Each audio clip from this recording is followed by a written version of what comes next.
You're not even man enough to keep me. That's what Brinley said as she tossed my car keys at my chest and walked out. Not screamed, not cried, just said it. Flat, final. Like I wasn't worth a second thought. I didn't chase her. Not because I didn't care. Because I knew chasing her would mean agreeing with her. 3 years of brushing her hair off her shoulders while she scrolled through other men's stories. 3 years of watching her roll her eyes when I showed her new ideas, new designs, new goals.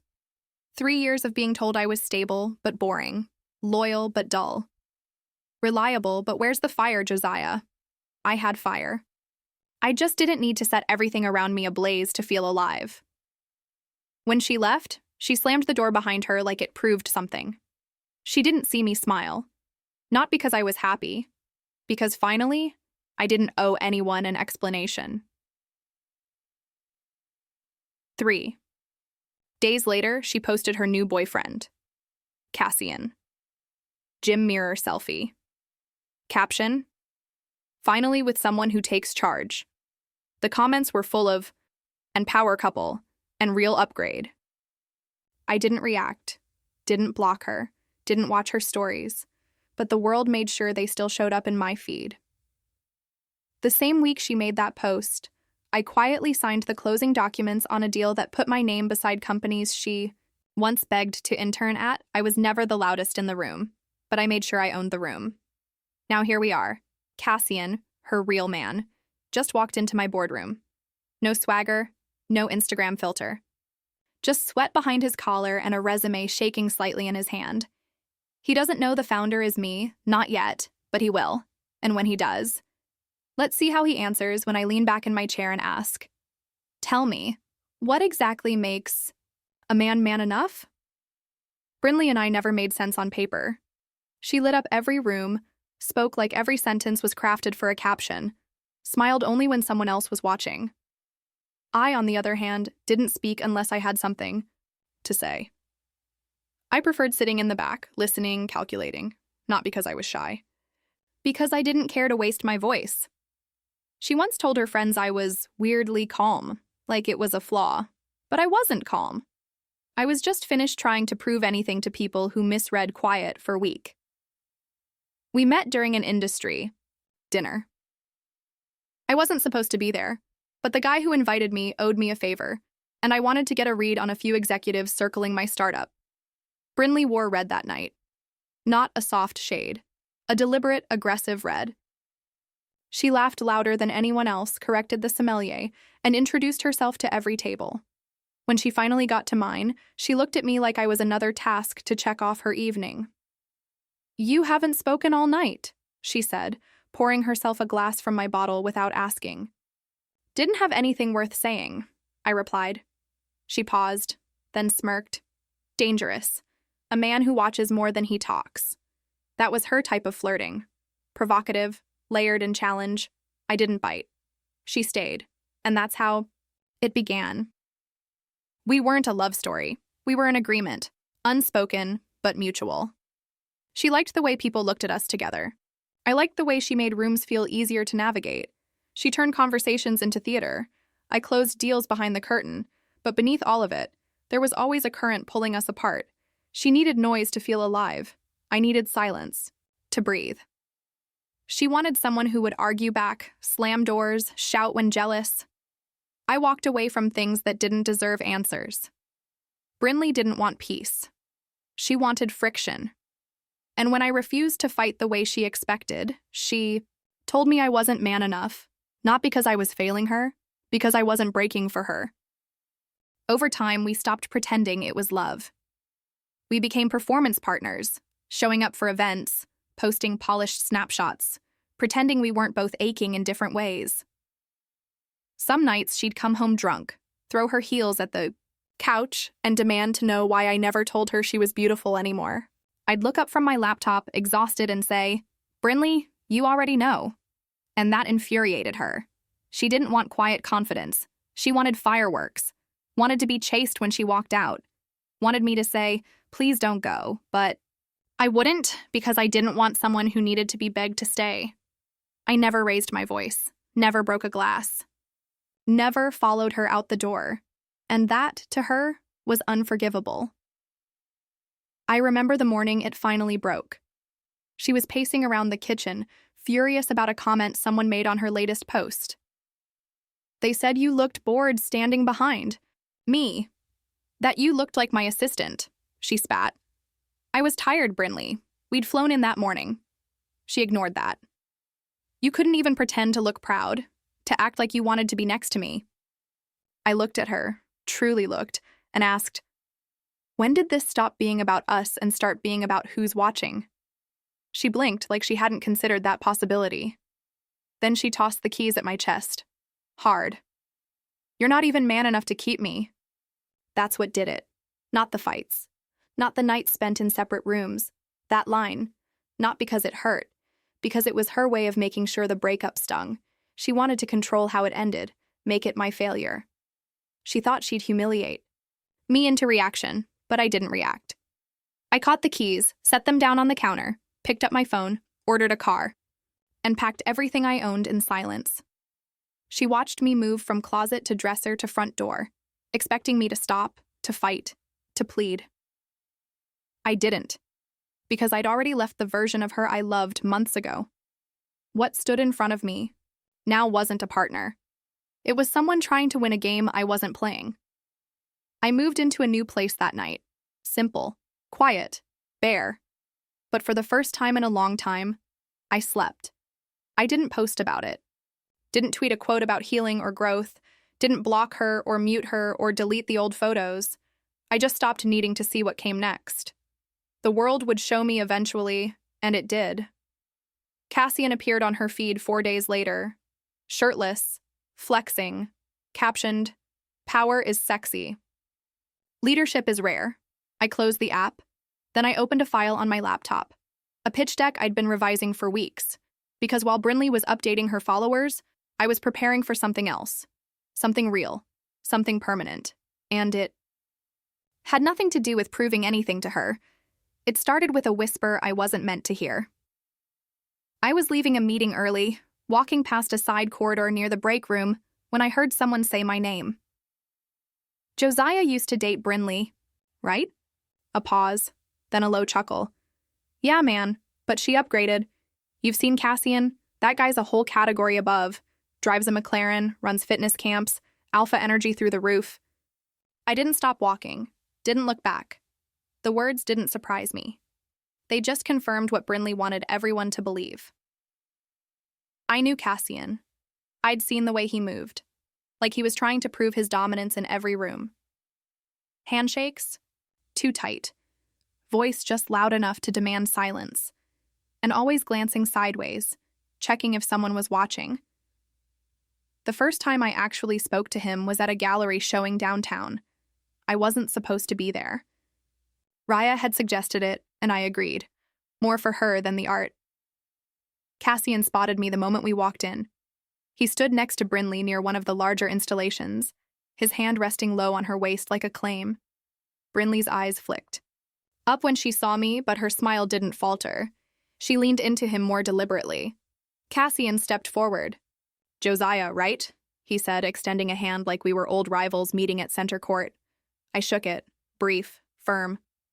"I've heard a lot about you," he continued, eyes scanning Raya. "Didn't expect to see you here." "Likewise," I replied. He smirked, tilting his head. "Bryn told me you were more of a spreadsheets and solitude type." I didn't answer that. Instead, I glanced toward Brinley, who was already pretending to be interested in a sculpture she'd walked past twice.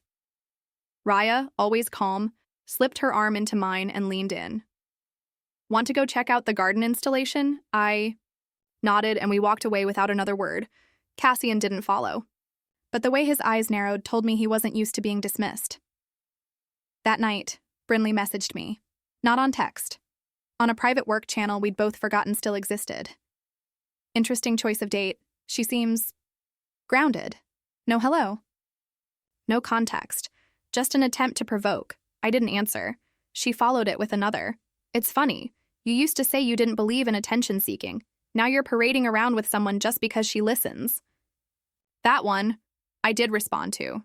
She doesn't perform. She doesn't need to. Brinley didn't reply after that, but the tension didn't go away.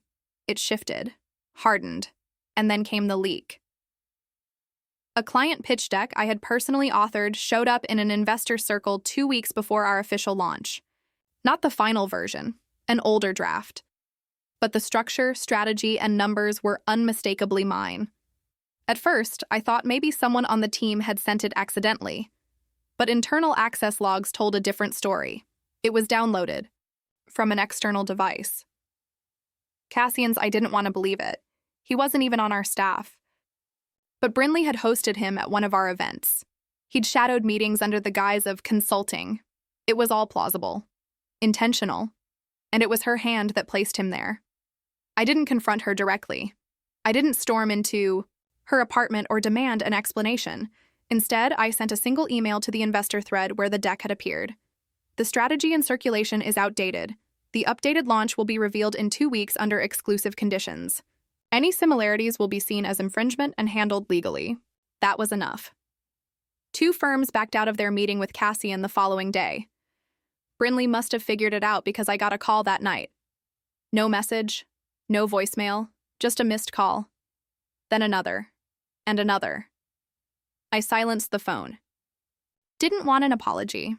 I wanted distance. But what I wasn't expecting was the voicemail Raya received. Hi. I guess you don't know me, but I'm Brinley. I need you to understand something. Whatever Josiah told you about me, about our past, he's not innocent. He never was. Raya let me listen to it. She didn't ask questions, didn't accuse, just played it and said, I think she's still trying to hurt you. I nodded. Because she was right. Brinley never wanted closure. She wanted leverage.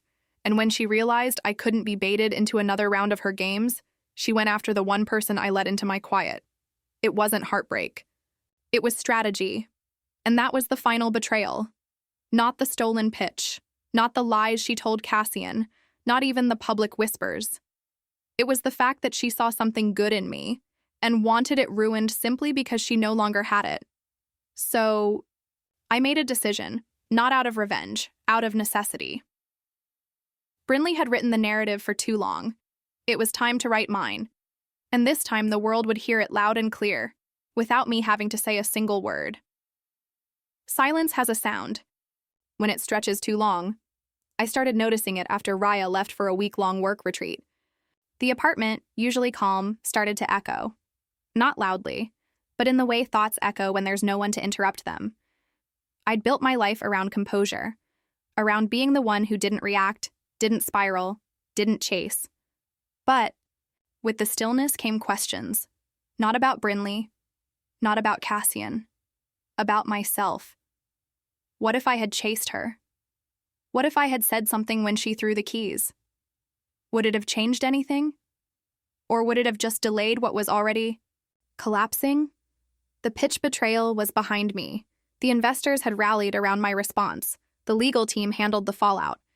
Raya and I were fine, steady, respectful, aligned in ways Brinley and I had never been.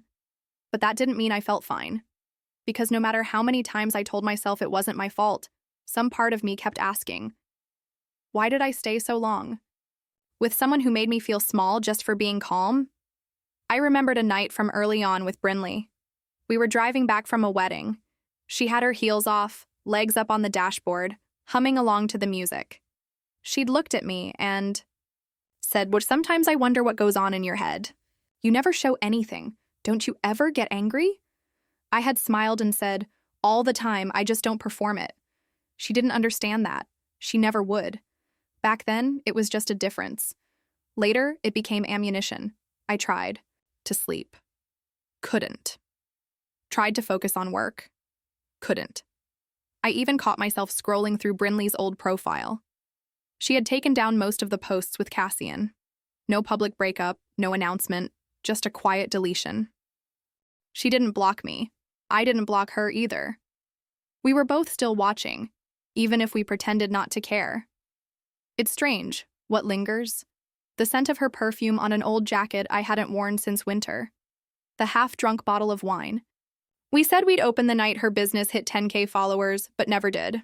I had thrown away the rest. cleared the apartment of reminders, but some things buried deeper than physical space. I walked into the bathroom and stared at the mirror.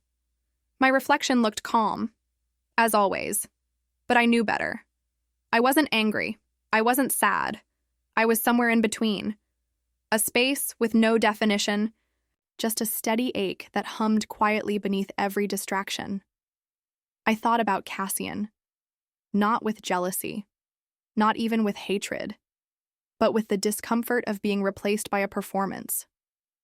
He was everything she said she wanted: loud, flashy, possessive, alpha. But even he couldn't hold her attention, because what she wanted wasn't love. It was reaction. It wasn't companionship. It was control. And the moment Cassian stopped playing his role, she deleted the evidence, just like she would have done to me had I stayed longer. Raya texted me that night. Just a photo of the moon from wherever she was. No caption. She never flooded my phone. Just moments. Small, quiet markers of connection. I stared at the photo for a long time before typing. I'm fine, just thinking more than I should. Then deleted it. And sent instead. Miss your calm, because that was true, and simple, and enough. But I wasn't fine. Not really. Because beneath it all, I kept circling the same thought. Was I really not enough for her? Or was she just too hollow to notice what enough even looked like? I lay awake most of the night.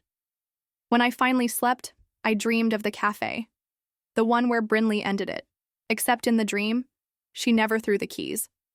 She leaned across the table and whispered, "I wish you fought harder." I didn't say anything in return, just reached into my pocket and placed a ring box in front of her. The dream ended before she opened it. I woke up with a tightness in my chest I couldn't shake. The kind that doesn't come from heartbreak, but from the realization that you gave someone your peace and they mistook it for emptiness. I got dressed and walked out into the morning without breakfast. At the elevator, a couple was arguing, quiet but sharp. The woman was crying, the man trying to keep his voice low. I looked away, not because it was awkward, because I saw myself there. Not in him, in her. That used to be Brinley, picking fights in public, eyes filled with accusations I hadn't earned. And that used to be me, tight-lipped, holding her arm gently, asking her to wait until we got home. I didn't miss those moments. But I remembered how easily I had accepted them, how used I had become to tiptoeing around her emotional landmines, how I learned to swallow every sentence that would have started a war, how I convinced myself that silence was maturity, when sometimes it was just surrender. I wasn't a victim, but I was exhausted, and healing, it turned out, wasn't about deleting pictures or burning letters. It was about remembering the parts of yourself you had placed on a shelf, just to keep the peace. I wasn't broken. I was recovering the pieces she had once mistaken for weakness.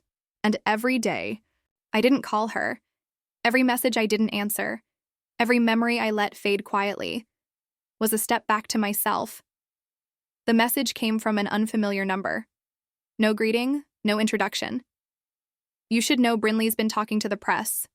I stared at it for a moment, trying to decide if it was a prank, bait, or just noise. I was used to whispers, used to being painted as mysterious, difficult, cold. But this felt targeted. I didn't respond. A second message followed. "She's spinning it, saying you emotionally manipulated her, that you used your silence to control her, that you played victim to gain sympathy. No attachment, no screenshots." Just that. I still didn't reply. But I forwarded the number to my legal team. I didn't want revenge. I wanted clarity. And I got it 2 days later when my PR advisor slid a folder across my desk during a strategy session. Inside were the transcripts of a podcast interview Brinley had recorded. Not live yet, scheduled to drop the following week. Her voice on paper was as polished as ever. I was in a relationship where I felt invisible. I tried to communicate, but everything was met with silence. I used to cry in the shower so he wouldn't have to hear me be dramatic. I think some men weaponize calm. They don't yell, but they erase you. I lost myself trying to love a ghost. She never used my name. But she didn't have to. Everyone who mattered would connect the dots. I closed the folder. Didn't speak. Didn't sigh. But something shifted inside. Me, not rage. Not even hurt. Just a firm, steady decision. That night, I called a friend from an old consulting firm I'd helped build 5 years ago. He owed me a favor. I asked for a seat at an upcoming panel. Industry leaders on emotional intelligence in leadership. A week later, I was booked as the closing speaker. I didn't tell Raya. I didn't announce it anywhere. I didn't care about views or applause. I just wanted one clean moment where my silence could speak for itself. The night before the panel, Brinley posted a teaser clip of her podcast. Her caption, telling my story. Owning my peace. No more being painted as the crazy one. The comments flooded in. Hearts. Fire emojis. Validation from strangers who didn't know anything except how to choose sides. Raya saw it before I did. She sent a screenshot with one line. Do. You want me there when it airs? I didn't need to ask what she meant. She wasn't offering to fight. She was offering presence. I replied, no, but thank you. I'm good. Because I was. Not because it didn't sting, but because I knew now Brinley hadn't shared her pain to heal. She shared it to win. To rewrite the script.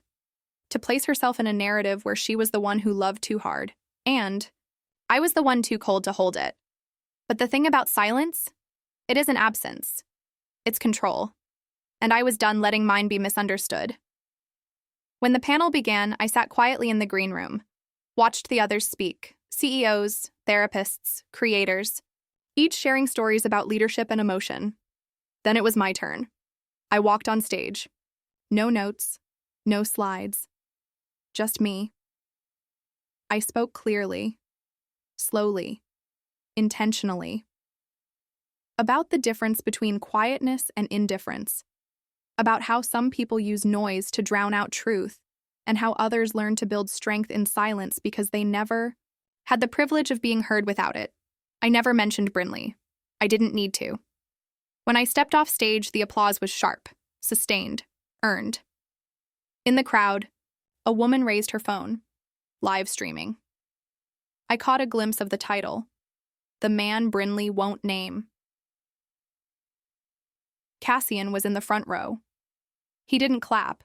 He just stared, like someone finally told him the truth, and he didn't know what to do with it.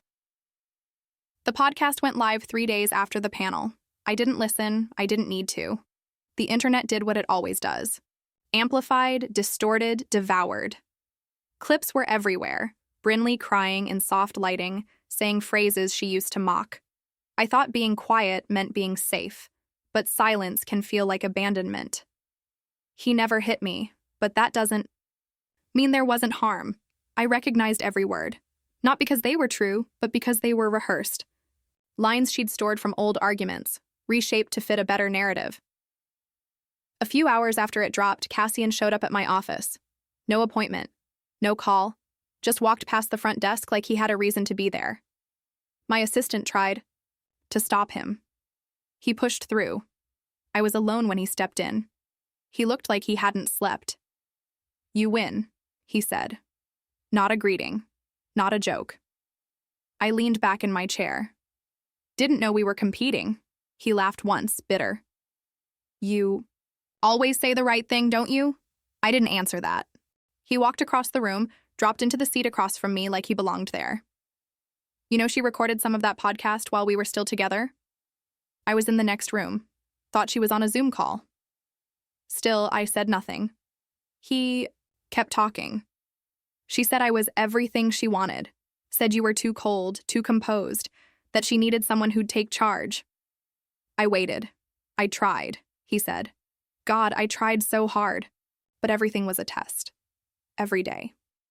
1 minute I was a hero, the next I was a villain. I studied him, not with pity, with recognition, because I had lived that cycle too, and he was just now seeing it from the inside. Why are you here? I finally asked. He rubbed his face with both hands. Because I get it now. All of it. Why you left. Why you didn't fight. Why you didn't reply when she tried to pull you back. And? I asked. Cassian looked up. His eyes were glassy. And I think I need help getting out. I didn't offer advice, didn't hand him a therapist's number or a motivational quote. I just said, then leave. Cassian nodded slowly. I just didn't want you to think I believed all that stuff she said. About you. I don't. Not anymore. Kate. Don't care if you do, I said. Calm, measured. It doesn't change anything. He didn't reply. Just stood. Nodded again. And left. That evening, Brinley called. It was the first time in months she used her voice instead of text. I almost didn't answer. But something told me it needed to end, really end. So I picked up. Hi, she said. One word. So soft it sounded like she regretted it the moment it left her mouth. I didn't say anything. She waited. I know you've seen the podcast, she continued, or at least heard about it. Still silence. I needed to tell my side, Josiah. No, Brinley, I said, voice even. You needed to win. And when you couldn't control me, you changed the story. She inhaled sharply. That's not fair. It's not meant to be fair, I cut in. It's meant to be accurate. I heard her breath catch. The quiet between us was louder than any argument we'd ever had. I loved you, she said finally. Even if I didn't show it right, even if I messed it up. I let the words hang. Because love, real love, doesn't come with conditions like silence or submission. You loved the version of me that stood still, I said. The one who didn't push back, didn't contradict you, but you never wanted to understand me. You wanted to fix what was never broken. I didn't mean to hurt you. Then why did you keep trying once I left? That silenced her, and in that silence, I saw her. Not as the storm she pretended to be, but as the hollow that needed noise to feel full. You had a choice, Brinley, I said. To heal, to move forward. But instead you turned me into your villain so you could keep being the victim. I heard her swallow. I didn't know who else to blame. That's the problem. Another pause. Then she asked, Are you happy? It wasn't a question of curiosity. It was a test, and like always, I passed it by refusing to perform. I'm whole, I answered. That hurt her more than any insult could have. She didn't speak again. I waited 5 more seconds, then ended the call. That was the real goodbye. Not when she threw the keys, not when she made Cassian her trophy, not when she recorded a podcast full of half-truths. It was now, because for the first time I gave her nothing to feed off.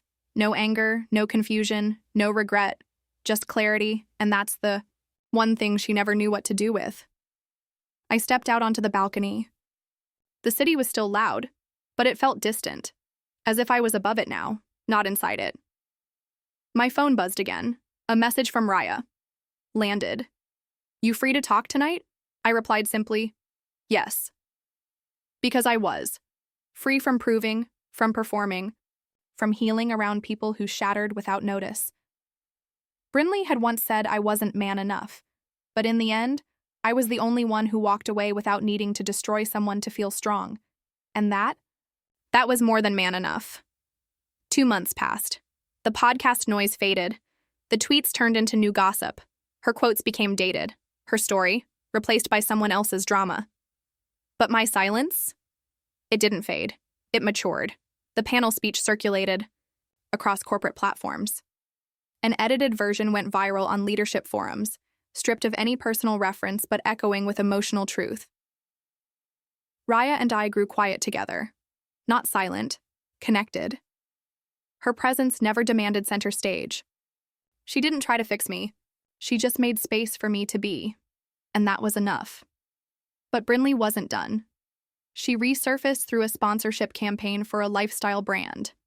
They gave her a limited series podcast, rebranded her as a voice for women silenced by soft-spoken control. I didn't flinch, because while she built a platform off half-truths, I built something else. Power. Not the kind that needed to be seen. the kind that made things move without announcing who pushed.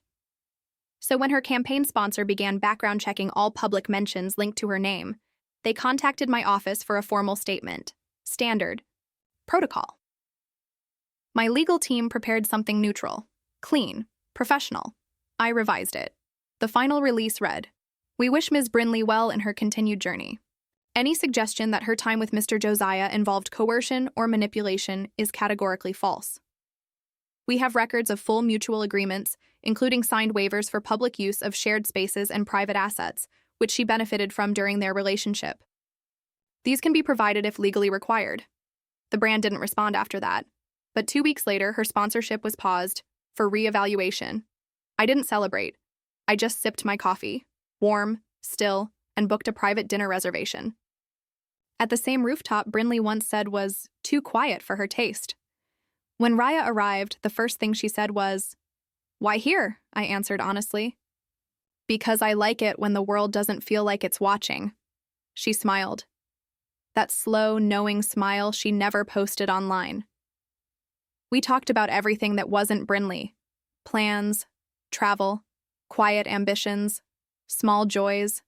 And for the first time in years, I felt like I wasn't holding anything back just to keep the peace. There was peace. But the universe, as it does, wasn't quite finished writing its own final scene. 3 nights later, I received an envelope. No return address. Inside was a handwritten letter. No signature, just Brinley's handwriting. "You win. He's gone. The podcast deal's gone. Everything is gone." I thought being loud meant I mattered, but I only ever mattered when I stood next to someone who knew how to stay silent. And now, I finally understand.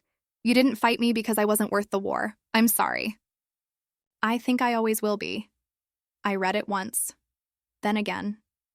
Then I folded the paper, placed it in the fireproof lockbox in my closet, not to preserve it, but to contain it, to put it where it could never spill again.